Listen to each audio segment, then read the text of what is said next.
smiled to one of his followers and made a remark to him, pointing to the gallant adjutants. Chapter 16. Kutuzov, accompanied by his adjutants, rode at a walking pace behind the carabineers. When he had gone less than half a mile in the rear of the column, he stopped at a solitary, deserted house that had probably once been an inn, where two roads parted. Both of them led downhill and troops were marching along both. The fog had begun to clear and enemy troops were already dimly visible about a mile and a half off on the opposite heights. Down below, on the left, the firing became more distinct. Kutuzov had stopped and was speaking to an Austrian general. Prince Andrew, who was a little behind looking at them, turned to an adjutant to ask him for a field glass. "Look, look," said this adjutant, looking not at the troops in the distance, but down the hill before him. "It's the French." The two generals and the adjutant took hold of the field glass, trying to snatch it from one another. The expression on all their faces suddenly changed to one of horror. The French were supposed to be a mile and a half away, but had suddenly and unexpectedly appeared just in front of us. "It's the enemy." "No." "Yes, see it is." "For certain." "But how is that?" said different voices. With the naked eye Prince Andrew saw below them to the right, not more than 500 paces from where Kutuzov was standing, a dense French column coming up to meet the adjutants. "Here it is. The decisive moment has arrived. My turn has come," thought Prince Andrew, and striking his horse he rode up to Kutuzov. "The adjutants must be stopped, Your Excellency," cried he. But at that very instant a cloud of smoke spread all round, firing was heard quite close at hand, and a voice of naive terror barely 2 steps from Prince Andrew shouted, "Brothers! All's lost!" And at this, as if at a command, everyone began to run. Confused and ever-increasing crowds were running back to where 5 minutes before the troops had passed the emperors. Not only would it have been difficult to stop that crowd, it was even impossible not to be carried back with it oneself. Bolkonsky only tried not to lose touch with it, and looked around bewildered and unable to grasp what was happening in front of him. Nesvitsky, with an angry face, red and unlike himself, was shouting to Kutuzov that if he did not ride away at once he would certainly be taken prisoner. Kutuzov remained in the same place and without answering drew out a handkerchief. Blood was flowing from his cheek. Prince Andrew forced his way to him. "You are wounded?" he asked, hardly able to master the trembling of his lower jaw. "The wound is not here, it is there," said Kutuzov, pressing the handkerchief to his wounded cheek and pointing to the fleeing soldiers. "Stop them!" he shouted, and at the same moment, probably realizing that it was impossible to stop them, spurred his horse and rode to the right. A fresh wave of the flying mob caught him and bore him back with it. The troops were running in such a dense mass that once surrounded by them it was difficult to get out again. One was shouting, "Get on! Why are you hindering us?" Another in the same place turned round and fired in the air. A third was striking the horse Kutuzov himself rode. Having by a great effort got away to the left from that flood of men, Kutuzov, with his suite diminished by more than half, rode toward a sound of artillery fire nearby. Having forced his way out of the crowd of fugitives, Prince Andrew, trying to keep near Kutuzov, saw on the slope of the hill amid the smoke a Russian battery that was still firing and Frenchmen running toward it. Higher up stood some Russian infantry, neither moving forward to protect the battery nor backward with the fleeing crowd. A mounted general separated himself from the infantry and approached Kutuzov. Of Kutuzov's suite only 4 remained. They were all pale and exchanged looks in silence. "Stop those wretches!" gasped Kutuzov to the regimental commander, pointing to the flying soldiers. But at that instant, as if to punish him for those words, bullets flew hissing across the regiment and across Kutuzov's suite like a flock of little birds.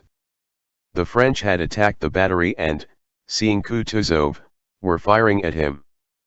After this volley the regimental commander clutched at his leg. Several soldiers fell, and a second lieutenant who was holding the flag let it fall from his hands. It swayed and fell, but caught on the muskets of the nearest soldiers. The soldiers started firing without orders. "Oh! Oh! Oh!" groaned Kutuzov despairingly and looked around. "Bolkonsky!" he whispered, his voice trembling from a consciousness of the feebleness of age. "Bolkonsky!" he whispered, pointing to the disordered battalion and at the enemy. "What's that?" But before he had finished speaking, Prince Andrew, feeling tears of shame and anger choking him, had already leapt from his horse and run to the standard. "Forward, lads!" he shouted in a voice piercing as a child's. "Here it is!" thought he, seizing the staff of the standard and hearing with pleasure the whistle of bullets evidently aimed at him. Several soldiers fell. "Hurrah!" shouted Prince Andrew, and, scarcely able to hold up the heavy standard, he ran forward with full confidence that the whole battalion would follow him. And really he only ran a few steps alone.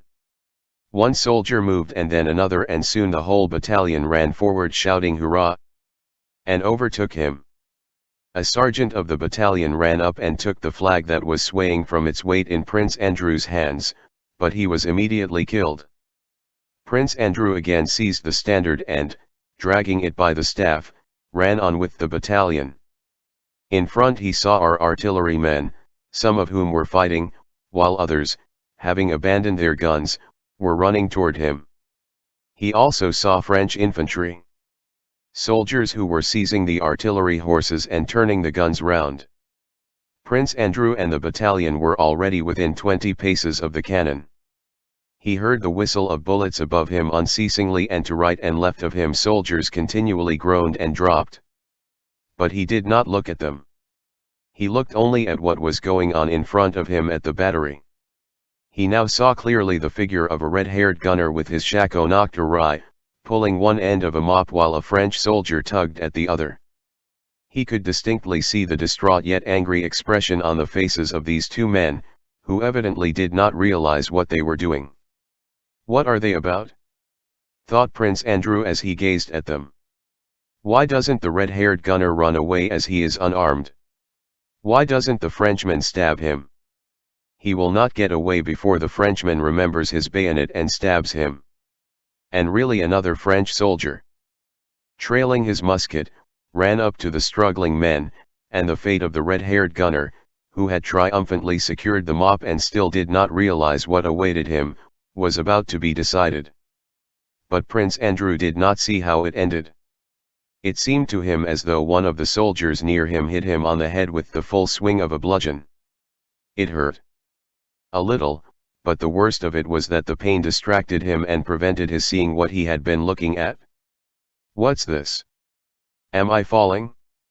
My legs are giving way," thought he, and fell on his back.